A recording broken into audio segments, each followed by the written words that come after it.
Welcome to another trade recap. Today's trade recap is for Monday, March 3rd. Um, so let's get right into it. So coming into the market, right, we had these on the 4 hour, right, we had this 4 hour imbalance.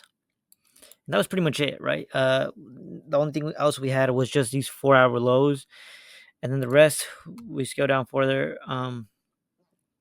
Actually, let me just go over it because there is an imbalance here, but I did not mark it because this imbalance does not start right here, actually. So this imbalance isn't from here to here in reality. It's actually from here to here because of how we left the gap up here, right? So as you can see, this candle came and mitigated it and filled it. So therefore, this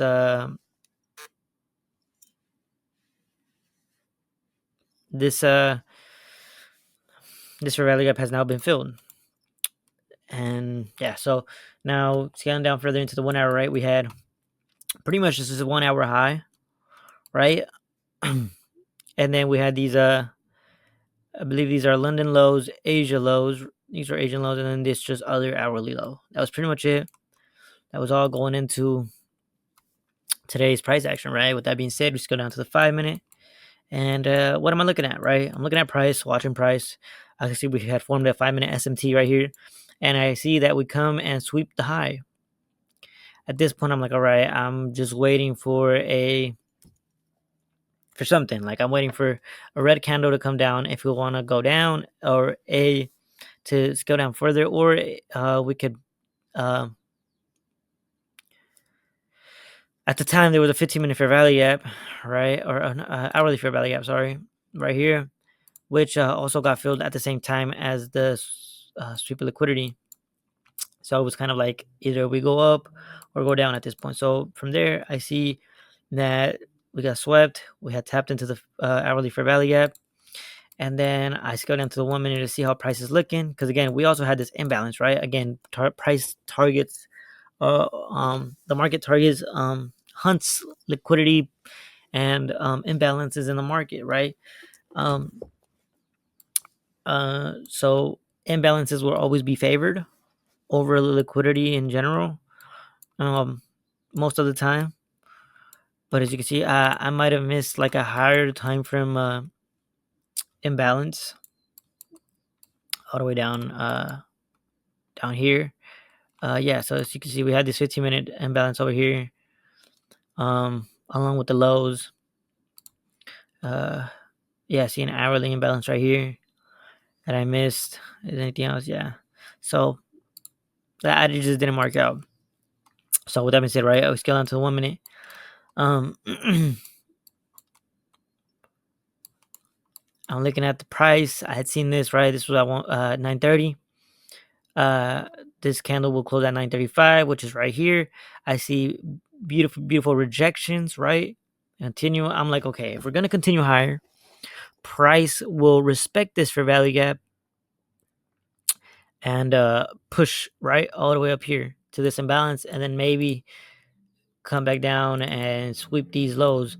But that wasn't the case. It quickly came right at this new candle opens. It displaced perfect displacement within uh, this 1 minute fair value gap, bullish fair value gap, right? Creating a mini um, small 1 minute fair value gap, right? Again, because it displaced so heavy and quickly, it was what I wanted to see. We got across to the EMAs, and then we had also got a tap into this small fair value gap that held, and then I saw a huge more displacement again, which made me enter, right? And where was I aiming, right? So and then also what made me take this trade was okay, before I continue to where I put my stops or my take profits, sorry. One was the imbalance right here, the one sorry, not the imbalance, the displacement, right? The inverse fair value gap, the fair value gap, tap into it, the cross of the EMAs, and on top of that, we also had a 15-minute SMT. Jeez, where am I? Right here, 15-minute SMT that was formed right over here, right at the open, right? So, um, beautiful price action, beautiful confluences. So that was SMT. That's one. Inverse fair value gap. That's two. Cross of the EMAs. That's three. And then tap into the fair value gap and break a structure. Tap into the fair value gap is four. Break a structure is five. So five confluences that made me be so positive and sure into this trade, right? And where was I placing my stops? Just right above here, right where there's a lot of selling pressure, as you can see. How can we tell that there's a lot of selling pressure right here? Well, because the huge rejections, the amount of wicks, right? So you can see that the bullish order flow tried going higher, but it failed. We got the mitigation, or the inverse value gap, right? The displacement. I'm sorry. So I put my stops right above the inverse fair value gap, right? Because to me that was my protected stop. That is where I'm basing my trade off of, right? And I'm simply aiming for these London lows, right? The low hanging fruit, London lows, which was a 4.52 to 1, right?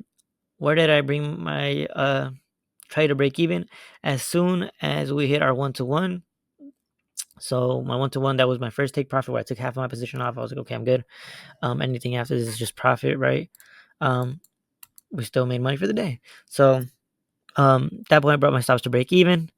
And then it displaced even further, creating this fair value gap again. And I brought my stop a little lower, right above this, the body of where the start of the body of the fair value gap candle starts, right? So right here, that's where I brought my stops to after we were down here and hit TP2, which was I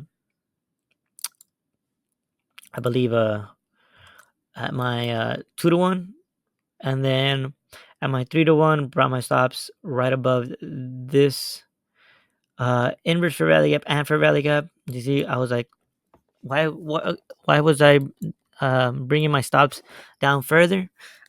Because you got to understand, if we're in a bearish order flow, price will respect, right? They will respect these PDRAs, right? So if we are disrespecting them and they're not respecting this PDRAs, that means that price is actually reversing and going on a bullish order flow, right? So again, price will always respect the order flow that it's going in if it's really going that way.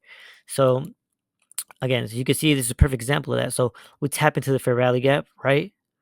The bearish fair value gap rejected. We created a small bullish fair value gap um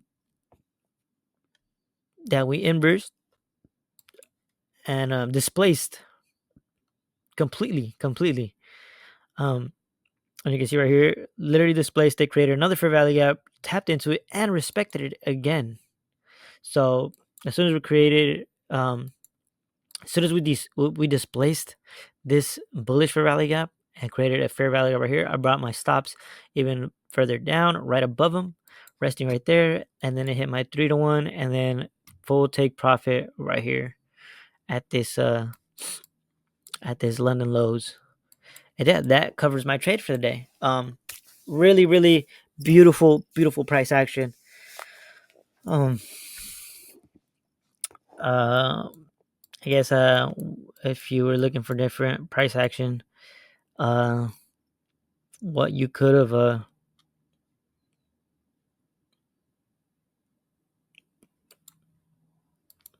where you could have re-entered was probably like, well, that was probably it. Honestly, if that was only, yeah, because 10 right here, there's no tap into the fair value gap, nothing. I mean, maybe you could have waited for a tap into this, but and then maybe hit one of these. So I enter somewhere around here, but this is like, I'm like right here, and then yeah, you would have just hit a 101, and then the rest stopped at break even if you were aiming for anything higher.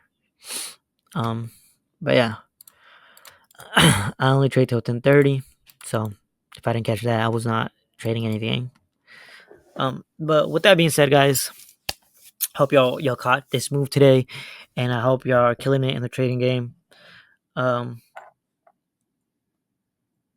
that being said, love and appreciate every single one of y'all who watch my videos, and I hope y'all learn from these.